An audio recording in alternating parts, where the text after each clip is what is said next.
أعوذ بالله من الشيطان الرجيم.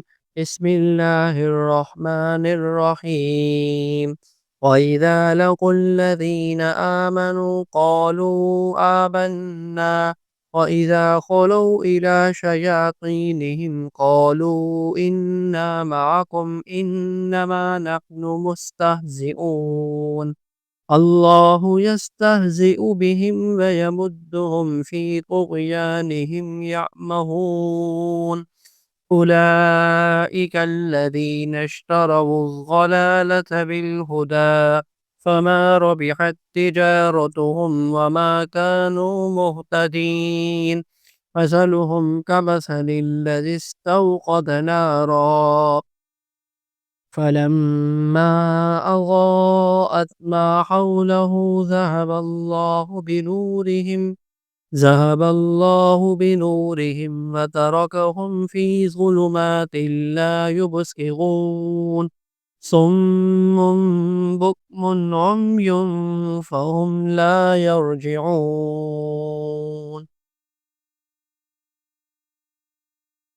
آیت نمبر 14 ہے. ماقبل آیتوں میں اور آئندہ آنے والی آیتوں میں منافقین کے حالات کا تذکرہ ہے اور بڑی تفصیل کے ساتھ تفصیلی رکوع کے اندر منافقین کی حالتوں کو مثالوں کے ساتھ اور ان کی قسموں کو مثالوں کے ساتھ سمجھایا گیا ہے. وَإِذَا لَقُوا الَّذِينَ آمَنُوا قَالُوا آمَنَّا، منافقین کی ایک اور حالت کا تذکرہ کیا جا رہا ہے. اور جب لقوا الذین آمنوا، لقو لقیہ سے نکلا ہے، ملاقات کے معنی آتے ہیں. اور جب ملاقات کرتے ہیں الذین آمنوا، ان لوگوں سے جو ایمان لائے، یعنی منافق لوگ جب ایمان والوں سے ملتے ہیں قالوا آمنا، تو کہتے ہیں کہ ہم ایمان لائے ہیں. مسلمانوں کو تو کہتے ہیں کہ ہم ایمان لائے ہیں. وَإِذَا خَلَوْا إِلَى شَيَاطِينِهِمْ، اور جب خلوت سے نکلا ہے، یعنی تنہائی میں جاتے ہیں، إِلَى شَيَاطِينِهِمْ، اپنے شیطانوں کے پاس. شیطانوں سے مراد ان کے وہ سردار ہیں جو ان منافقین کی سازشوں میں ان کے سربراہ تھے اور کمانڈر تھے اور رہنما کی حیثیت رکھتے تھے. کہ جب ان کے پاس جاتے ہیں، اپنے بڑے سرداروں کے پاس، اپنے شیطانوں کے پاس، قالوا، تو کہتے ہیں انا معکم، بے شک ہم تمہارے ساتھ ہیں. ان نئی دوغلی پالیسی ہے، دو رخہ رویہ ہے. مومنوں سے کہتے ہیں کہ ہم ایمان لائے، تمہارے ساتھی ہیں، اور اپنے سرداروں سے کہتے ہیں کہ ہم تمہارے ساتھی ہیں. انما نحن مستہزئون، ہم تو مذاق کر رہے تھے. یعنی ہم جو ان کے ساتھ ان کو کہہ رہے تھے کہ ہم ایمان لائے ہیں، یہ تو ہم ویسی استہزاء کر رہے تھے تاکہ ان کو پتہ نہ چلے ہماری حالت کا، اندرونی حالت کا. حقیقت تو یہی ہے کہ ہم تمہارے ساتھ ہی ہیں. تو یہ ان کی حالت تھی منافقین کی، اس کا اس آیت میں تذکرہ کیا گیا. وَإِذَا لَقُوا الَّذِينَ آمَنُوا، اور جب ملاقات کرتے ہیں ان لوگوں سے الذین آمنوا، جو ایمان لائے، قالوا، تو کہتے ہیں آمنا، ہم ایمان لائے ہیں. وَإِذَا خَلَوْا إِلَى شَيَاطِينِهِمْ، اور جب تنہائی میں جاتے ہیں اپنے شیطانوں کے پاس، قالوا، تو کہتے ہیں انا معکم، ہم تو تمہارے ساتھ ہیں. انما نحن مستہزئون، ہم تو استہزاء کر رہے تھے، مذاق کر رہے تھے.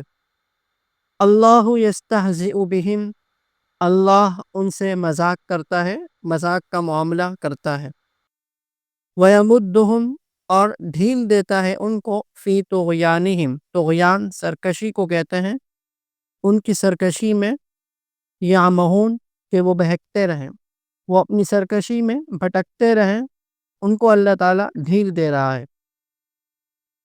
یعنی ان کے دوغلے پن کی سزا اللہ دنیا میں دینا چاہیں تو ضرور دے سکتے ہیں، لیکن نہیں مل رہی ان کو، تو وہ یہ سمجھ رہے ہیں کہ ہماری تدبیریں، ہماری چالاکیاں، ہماری ہوشیاریاں یہ کیا ہو گئی ہیں، کارگر ہو گئی ہیں. اور گمراہی کے اندر روز بروز ترقی کرتے چلے جا رہے ہیں اور بڑھتے چلے جا رہے ہیں، لیکن آخرت میں اللہ ان کو ایک دم پکڑ لے گا۔ یہاں یہ فرمایا کہ اللہ ان کے ساتھ استہزاء کرتا ہے، مذاق کا معاملہ کرتا ہے۔ یہ کیوں فرمایا؟ در حقیقت اللہ تعالیٰ کا یہ عمل ان کے مذاق کا نتیجہ تھا، تو اس وجہ سے یہ فرمایا کہ اللہ ان سے مذاق کرتا ہے، یعنی اس عنوان سے تعبیر کیا گیا اسے، یہاں اللہ ان سے مذاق کرتا ہے کہ عنوان سے تعبیر کیا گیا۔ اللہ یستہزئ بہم، اللہ ان کے ساتھ مذاق کا معاملہ کرتا ہے، ویمدہم، اور ان کو ڈھیل دیتا ہے، فی طغیانہم یعمہون، کہ وہ اپنی سرکشی میں بھٹکتے رہیں۔ اولئک الذین اشتروا الضلالۃ بالہدی فما ربحت تجارتہم وما کانوا مہتدین۔ اس آیت کے اندر اللہ رب العزت جو ہے بتا رہے ہیں کہ دیکھو ان لوگوں نے جو گمراہی کو اختیار کر رکھا ہے اور ہدایت سے دور ہو گئے اور دور ہوتے چلے جا رہے ہیں، تو یہ انہوں نے بڑے گھاٹے کا سودا کیا ہے کہ انہوں نے ہدایت کے بدلے گمراہی کو پسند کیا، گمراہی کو خرید لیا، اور ان کی یہ تجارت یہ ان کے لیے کیا ہوئی؟ فائدہ مند نہ ہو سکی۔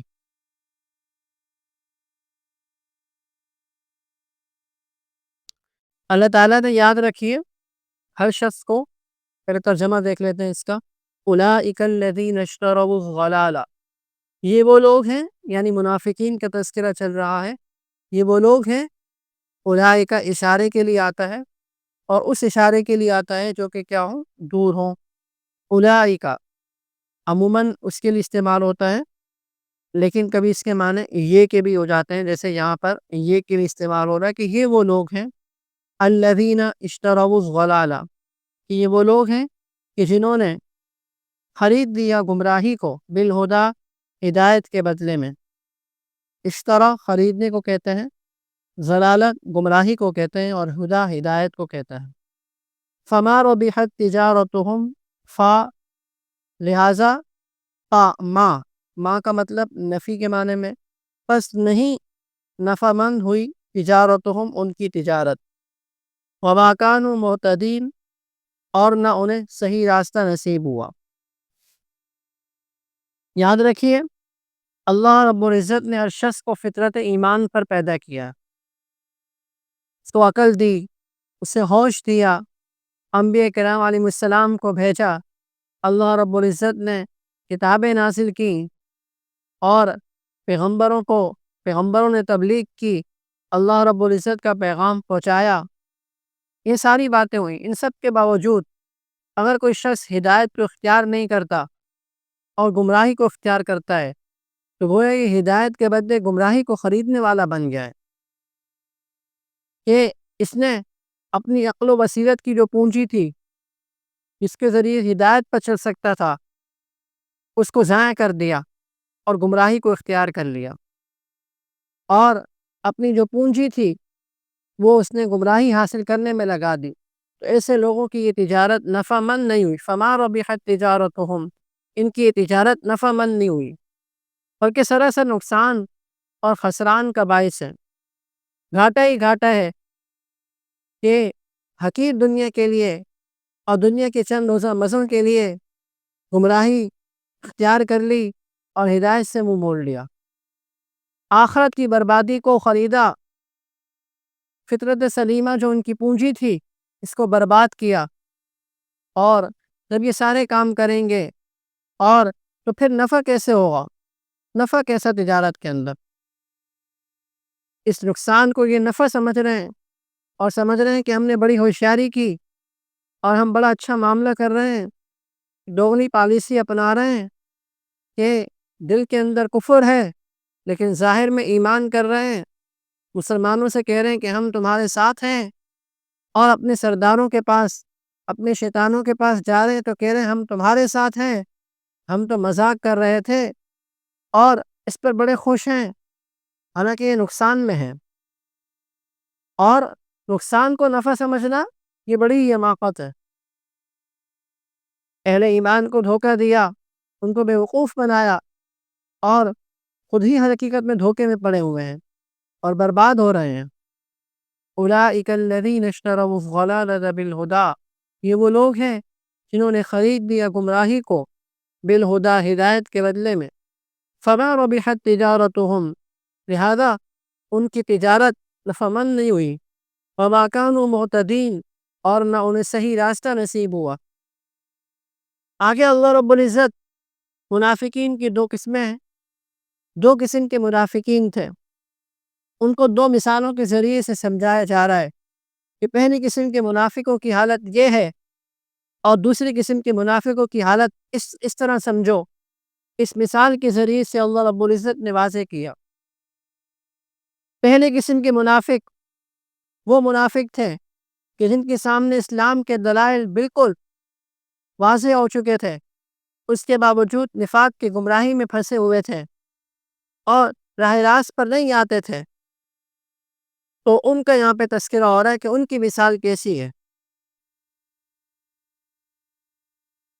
مثلہم، ان کی مثال، کمثل الذی استوقد نارا، اس شخص کی مثال کی طرح ہے، استوقد نارا، کہ جس نے ایک آگ بھڑکائی، روشن کی، فلما اضاءت، پھر جب اضاءت، اس آگ نے روشن کر دیا، ما حولہ، اس کے ماحول کو یعنی ارد گرد کی چیزوں کو روشن کر دیا، ذہب اللہ بنورہم وترکہم فی ظلمات لا یبصرون، تو اللہ نے ان کا نور سلب کر لیا اور انہیں چھوڑ دیا فی ظلمات، اندھیریوں میں، لا یبصرون، کہ کچھ سجائی نہیں دیتا انہیں۔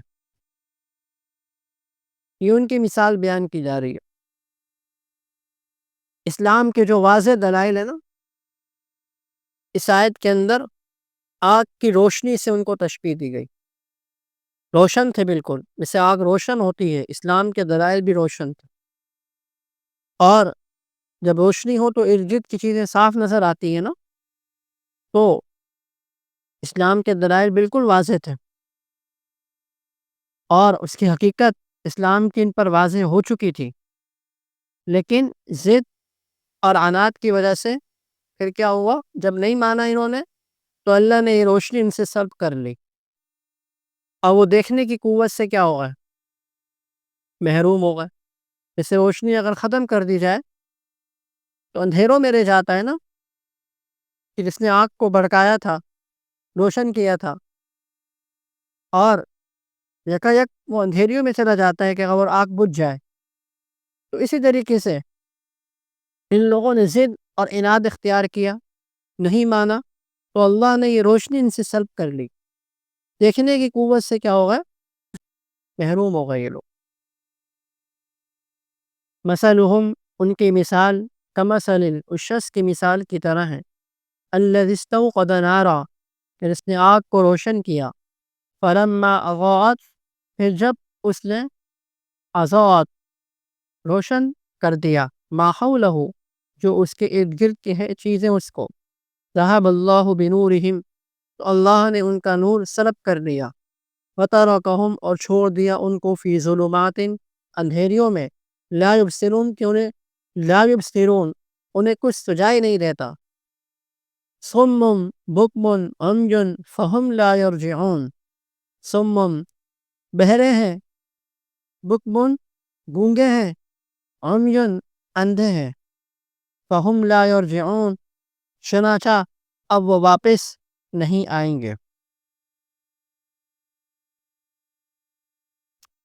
یعنی کیا مطلب؟ یعنی جس طرح آگ جلانے والوں کی آنکھ، کان، زبان، اندھیرا جب ہو گیا نا، آگ بند ہو گئی، بجھ گئی، تو بیکار ہو گئے نا یہ ساری چیزیں، نہ نظر آ رہا ہے اور نہ ہی جو ہے وہ کچھ سنائی دے رہا ہے، اور نہ زبان سے کچھ بولا جا رہا ہے، ساری چیزیں بیکار ہو گئی۔ اس طرح گمراہی کے اندھیرے میں پھنس کر ان کی حالت ہو گئی ہے کہ گویا کہ وہ بہرے ہیں، گونگے ہیں اور اندھے ہیں، سو یا برجو نہ ہوں گے، کہ ان کے جو حواس تھے حق کو دیکھنے کے، سننے کے، سمجھنے کے، وہ اب قابل نہ رہے۔ سمن گونگے بہرے ہیں، بکمن گونگے ہیں، عمیٌ اندھے ہیں، فہم لا یرجعون سو وہ اب واپس نہیں آئیں گے۔ او کصیب من السماء فیہ ظلمات ورعد وبرق، یہاں سے دوسری قسم کے منافقین کا جو ہے وہ تذکرہ کیا جا رہا ہے۔ پہلی قسم کے منافقین تھے، ان کو مثال سے واضح کیا۔ دوسری قسم کے جو منافقین تھے ان کی کیا حالت تھی؟ وہ اسلام لانے میں تذبذب کا شکار تھے۔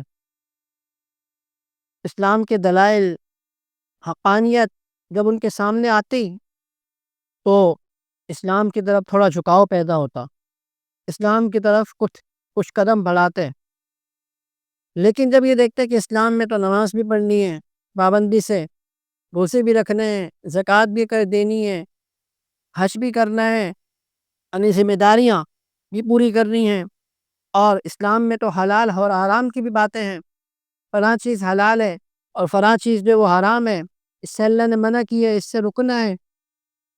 یہ چیزیں جب ان کے سامنے آتی تو وہ کیونکہ خود غرض لوگ تھے، نفسانی خواہشات کے پیروکار تھے، اور اس وجہ سے اسلام لانے سے رک جاتا۔ تو ان کی مثال کو ان ایسے منافقین کو ایک مثال کے ذریعے سے ان کی حالت کو سمجھایا جا رہا ہے۔ او کصیب من السماء، یا منافقین کی مثال کیسی ہے؟ کصیب، برستی بارش، من السماء، آسمان سے، جیسے آسمان سے برستی ہوئی بارش ہو نا، فیہ، اس میں ظلمات، کیا ہو؟ اندھیریاں ہوں، ورعد، اور گرج ہو، رعد کہتے ہیں گرج، وبرق، اور چمک ہو، بجلی کو کہتے ہیں۔ یجعلون اصابعہم، یعنی اندھیریاں ہیں، کڑک ہے، بجلی ہے، یجعلون اصابعہم، تو وہ ڈالتے ہیں، اصابعہم، اصابع اصبع کی جمع ہے، انگلی کو کہتے ہیں، اپنی انگلیاں، فی آذانہم، آذان اذن کی جمع ہے، کان کو کہتے ہیں نا، اپنے کانوں میں، اپنی انگلیاں اپنے کانوں میں ڈال لیتے ہیں، من الصواعق حذر الموت، کیوں؟ حذر الموت، موت سے ڈرتے ہوئے، صواعق، کڑکوں کی آواز سے، یہ جو خوفناک آوازیں آ رہی ہیں کڑکدار قسم کی، اس سے موت کے ڈر سے کانوں میں انگلیاں ڈال لیتے ہیں۔ واللہ محیط بالکافرین،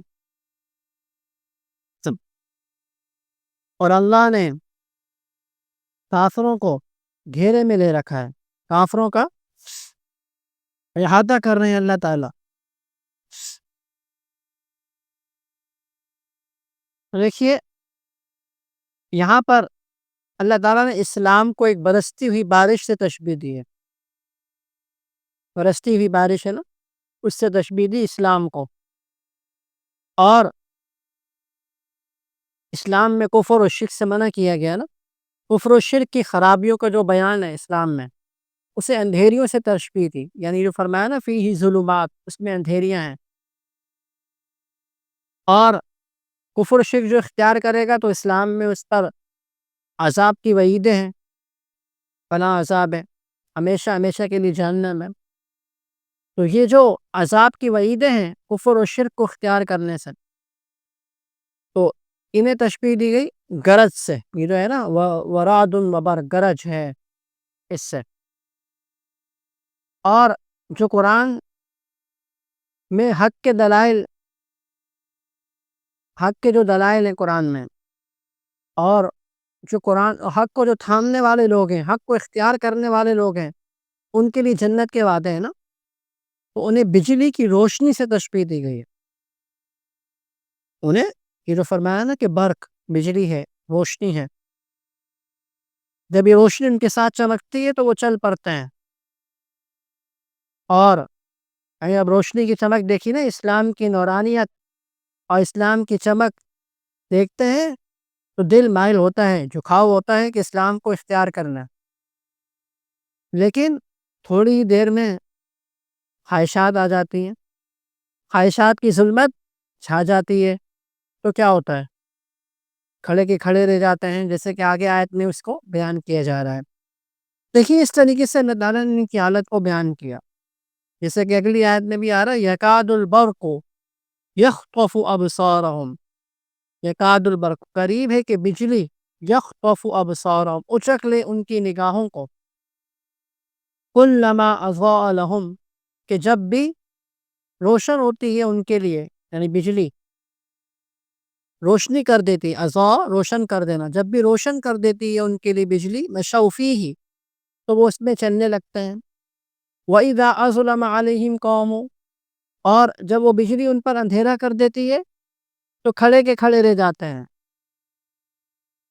خوفناک اور اندھیری رات اگر ہو نا، اندھیری رات ہو، کوئی کچھ نظر نہیں آ رہا ہوتا نا، اور تیز کی بارش ہو رہی ہے اور گرج کی آوازیں بھی آ رہی ہیں، اور راستہ کیسے نظر آئے گا؟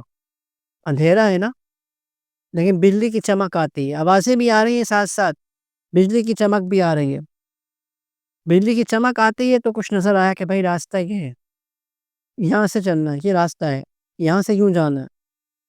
تو اسی کو بیان کیا جا رہا ہے کہ جب روشن کر دیتی ہے بجلی ان کے لیے مشوا فیہ چلنے لگ جاتے ہیں، وَإِذَا أَظْلَمَ عَلَيْهِمْ قَامُوا اور جب ان پر اندھیرا کر دیتی ہے تو وہ کھڑے کے کھڑے رہ جاتے ہیں، قوموں کھڑے کے کھڑے رہ جاتے ہیں۔ تو ان کی بھی حالت جیسے میں نے پیچھے وضاحت سے بیان کر دی کہ اس طرح ہی ہے کہ اسلام کے روشن دلائل دیکھتے ہیں، سمجھتے ہیں، جھکاؤ پیدا ہوتا ہے، لیکن خواہشات آ جاتی ہیں، خواہشات کی ظلمت آ جاتی ہے تو پھر کھڑے کے کھڑے رہ جاتے ہیں۔ وَلَوْ شَاءَ اللَّهُ لَذَهَبَ بِسَمْعِهِمْ وَأَبْصَارِهِمْ اور اگر اللہ چاہے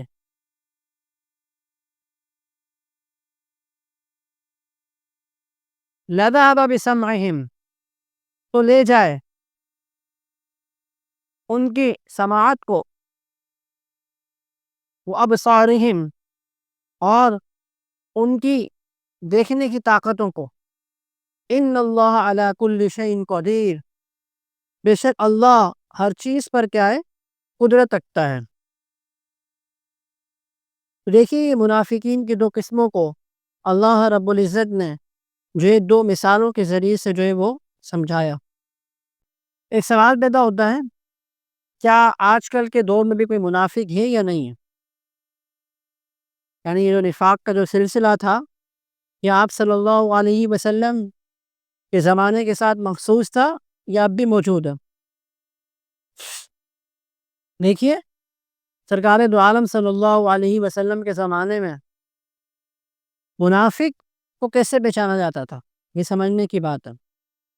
دو طریقوں سے منافقوں کو پہچانا جاتا تھا، دو طریقوں سے معلوم ہو جاتا تھا کہ یہ منافق ہے۔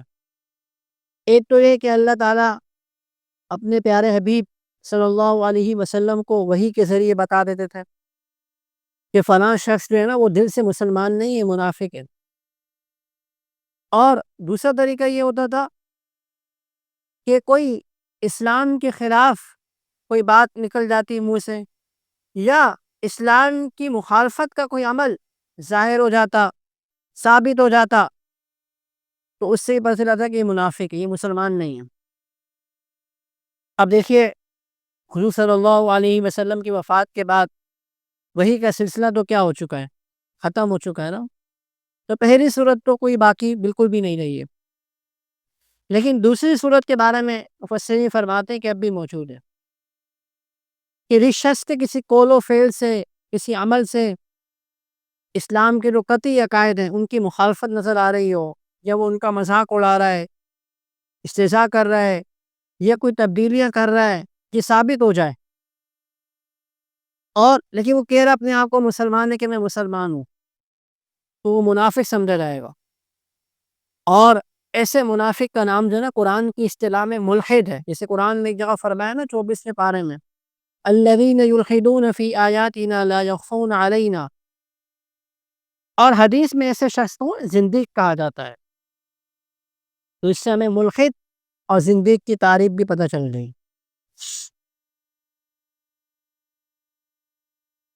لیکن چونکہ دلیل سے ثابت ہو جاتا ہے نا اس کا کفر، دلیل سے ثابت ہوتا ہے کہ بھئی یہ جو کام کر رہا ہے، یہ جو بات کہہ رہا ہے، یہ غلط ہے، اور واضح ہو جاتا ہے. تو اس لیے اس کا حکم کیا ہوتا ہے پھر؟ اور کفاروں کی طرح ہی ہوتا ہے، اس کا کوئی الگ سے حکم نہیں ہوگا. تو اس لیے مفسرین فرماتے ہیں کہ حضور صلی اللہ علیہ وسلم کے بعد جو نا منافقین کا جو سلسلہ تھا نا قضیہ، وہ ختم ہو گیا. اب دو ہی سلسلے ہیں، جو مومن نہیں وہ کافر کہلائے گا، یا تو مومن یا پھر کیا ہے، کافر. ہاں، مومن میں یہ کہ گناہ گار ہو سکتا ہے، کوئی کم کوئی زیادہ، لیکن تیسری تقسیم نہیں ہے کہ منافق والی. کسی کے اگر کوئی اس طرح کی بات ظاہر ہو جائے تو اس کو ملحد کہا جائے گا، زندیق کہا جائے گا، جیسے پیچھے میں نے بتایا. اگرچہ بعض علماء یہ بھی کہتے ہیں، جیسے امام مالک رحمۃ اللہ علیہ، جو وہ اپنی بخاری کی شرح میں فرمایا کرتے، نقل کیا گیا ہے کہ آپ صلی اللہ علیہ وسلم کے جو ہے وہ زمانے کے بعد جو ہے نا نفاق کی یہ صورت ہے جس کو پہچانا جا سکتا ہے، اور ایسے کرنے والے کو منافق کہا جا سکتا ہے. یعنی کہ امام مالک رحمۃ اللہ علیہ سے بخاری کی شرح میں نقل کیا گیا ہے. تو بہرحال یہ پہلا طریقہ تو بالکل نہیں رہا، یعنی کسی کے نفاق کے معلوم ہونے کا. اور دوسرا طریقہ موجود ہے، اس کی صورتیں ہوتی ہیں، اور پھر اس کو قرآن کی اصطلاح میں ایسے شخص کو ملحد کہا جاتا ہے، اور حدیث کی اصطلاح میں زندیق کے نام سے اس کو موسوم کیا گیا ہے. وآخر دعوانا الحمد للہ رب العالمین.